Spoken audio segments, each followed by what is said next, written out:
Hello everybody, I'm Mortika Lacrosse, and this Strange True Photo episode, if you will, that you're watching was not at all part of a Strange But True Live. I've decided to do another Strange True Photos episode without it actually being in Strange But True Live, since I haven't had the chance to do a Strange But True Live at the time of recording this particular video. And so we're about to look into a few Strange But True photos that are strange, but they are real, actual photos, and whatnot. So let's jump into the first photo and get this video started. Here we go.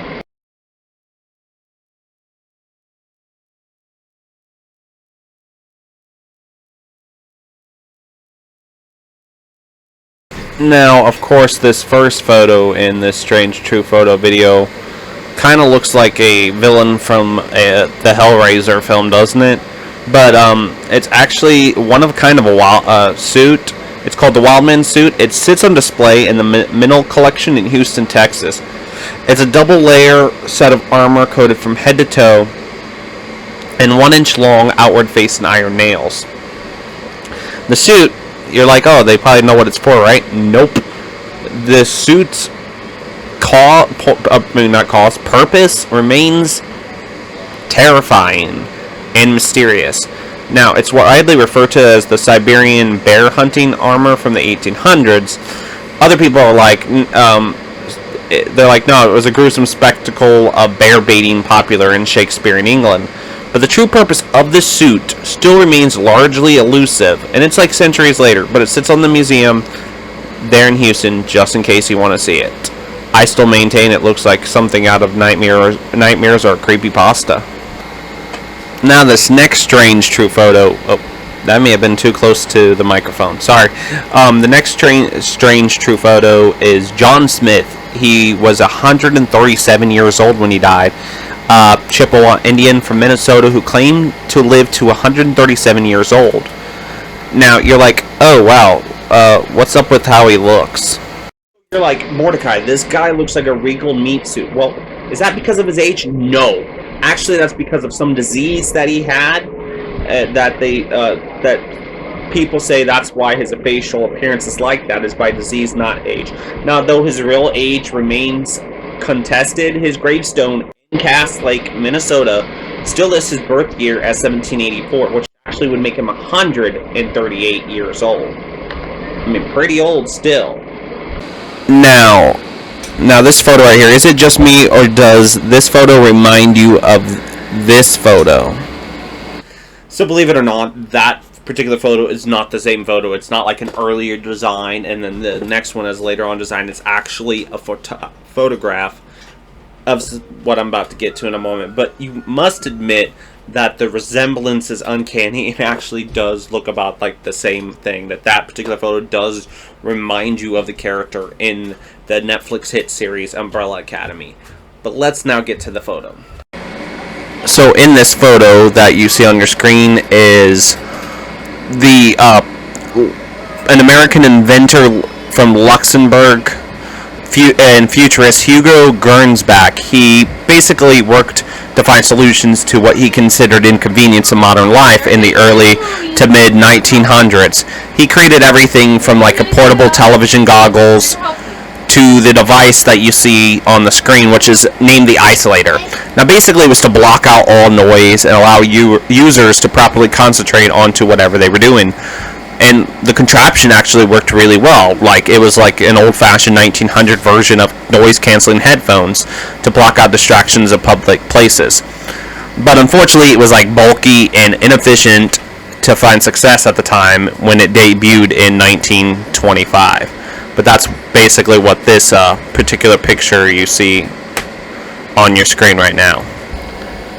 Now, this next photo, if you will, of this in the Strange True Photo video is a manta ray. In the summer of '33, this man named Alcon, he was fishing off the coast of New Jersey, right? And he landed this 20-foot long, 500-pound manta ray. It took him, his mates, and the U.S. Coast Guard several hours and several dozen blasts from a gun to finally reel in this fish that they nicknamed the Devilfish. As the St. Louis Dispatch wrote at the time, it was a harrowing 3-hour struggle to decide whether the fishing party was capturing the fish or the fish was capturing the boat and its occupants. The fact that it took him and, in fact, the Coast Guard to catch this thing is crazy and insane, and kind of cool that they were able to catch it on photographs. But just imagine being the guy that caught the devilfish, like, yeah, I caught the devilfish. Now this next photo is Thanksgiving, believe it or not Halloween. Apparently back in the day, Thanksgiving used to be a lot like Halloween, so let's see that photo. Now, of course, this next photo, like I said, looks like something from Halloween, right? Well, here's an 1899 quote from the New York Times.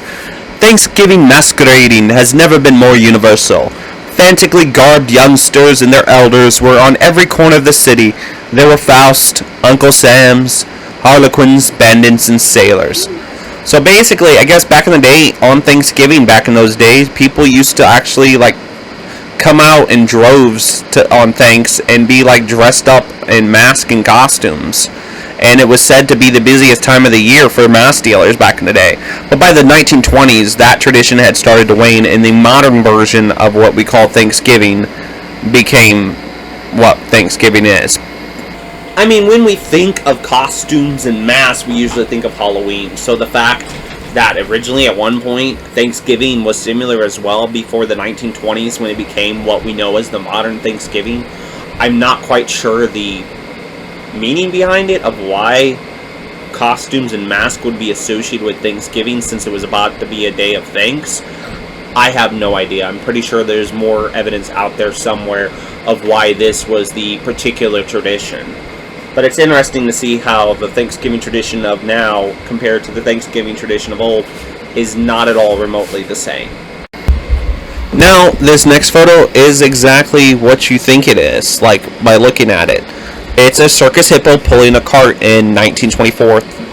3,500 pounds is what most of these hippos have been weighed as, and is notoriously been some of the most dangerous animals used in circus performances. But they used to use the hippos to pull the cart, like just similar to how you would have a horse pull a cart. In 2016, one escaped from a circus in Spain and got into the surrounding roads where it brought traffic to a standstill before being recaptured. Incidents like this have actually been, canceled the whole fact of hippos being at circuses. But it's strange because the fact that at one point that hippos pulling a cart, could you just imagine, instead of horse-driven carriage, a hippo-driven carriage would be really interesting. But I mean, that's why it's in this strange but true video. Basically, that concludes this strange but true video, or strange true photos, because as y'all know, the strange true photos thing has its own segment, and that has been this week's video and the strange true photos. Comment down below of what you thought of the strange true photos, especially what did you think of the not the horse-driven carriage, but what did you all think of the hippo-driven carriage thing? Just imagine hippo-driven carriages. Would you have gone on, instead of like a one-horse open sleigh, or as some people go on a romantic date with, would you go on a one hippo-driven sleigh? Comment down below. I'd really like to hear your feedback. Also, what did you think of that silencer thing, that big huge helmet thing? Like I said, that reminded me of the character from Umbrella Academy. What did you think of that? I mean, it was really strange, but it seemed like it would really work. But just imagine how heavy that would feel. Comment down below what you thought of these photos. I'd really like to hear your feedback. If you'd like to see more strange true content, make sure you hit that subscribe button and that notification bell so you can be notified of future videos like the one you're watching now. And look down in the description bar down below for the links as always. Anyways, thank you for watching. I've been your host, Mortika Lacrosse. Until next time, stay strange.